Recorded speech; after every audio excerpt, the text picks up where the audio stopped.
anashkalimi i tyre, apo shkelja e tyre, shkakton pasoja të rënda, sepse janë kufijtë e Allahut, janë kufijtë shejtë. Dhe çdo shkelje e këtyre kufive do të thotë celimi i raportit me Zotin e Madhërisëm. Prandaj Allahu thotë tilke hududullah fala ta'taduha. Këto janë kufijtë e Allahut, pra nuk është çfarë do thiri kjo, është thirrja e Allahut, është imperativ kuranor. Këto janë kufijtë e Allahut, fala ta'taduha. Andaj mos i tejkaloni ato, mos i shkilni ato. Në rastin konkret kur një besimtar i tejkalon kufijtë e Allahut për t'i përmbushur nevojat dhe për t'i plotësuar dëshirat e tij, jo konform mësimeve të Zotit, por në përputhmëri me egon e tij, apo në përshtatje të unit të tij dhe të qefit të tij, atëherë ajo ka pasoja. Pasojat individuale, në radhë parë është se ai e humb qetësinë e shpirtit. Humb një prej ushtarëve më të çmuar të Allahut subhanallahu teala. Ajo që zakonisht njerëzit po e psojnë dhe nuk po e kuptojnë dhe kur nuk kemi qenë më të sprovuar me humbje të qetësisë shpirtërore, me humbje të paqes me vetveten se sa sot. Kjo vjen si rezultat i këtij teprimi? I këtij teprimi.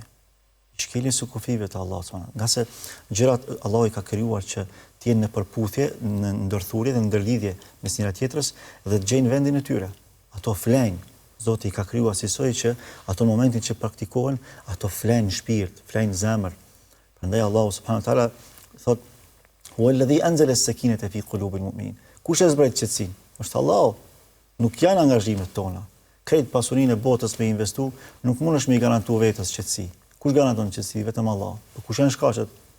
Fi qulubil mu'minin.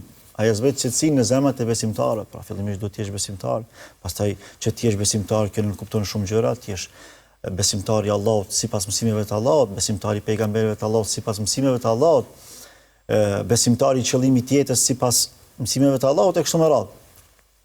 Dhe në fund çfarë thotë? Walillahi junudus samawati wal ard. E trajton si ushtar ti, kanë qetësinë. Por derisa i kemi qetësinë shpirtërore, ne kemi një prej ushtarëve më të fuqishëm të Allahut subhanahu wa taala. Dhe shkelja e kufive të Allahut na humb këtë ushtar që kemi shumë nevojë, është i brendshëm dhe është i përhershëm.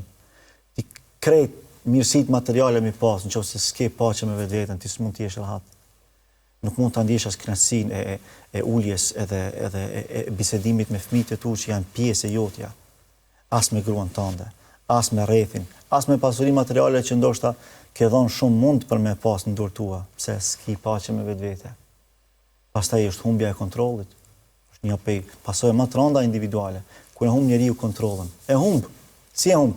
Duke i kalu kufijtë Allahut, i ka hyrë hak Allahut. Pastaj edhe në raport me probleme ndoshta më elementare të jetës nuk është në gjendje me pas zgjidhje. E ka humb kontrollin.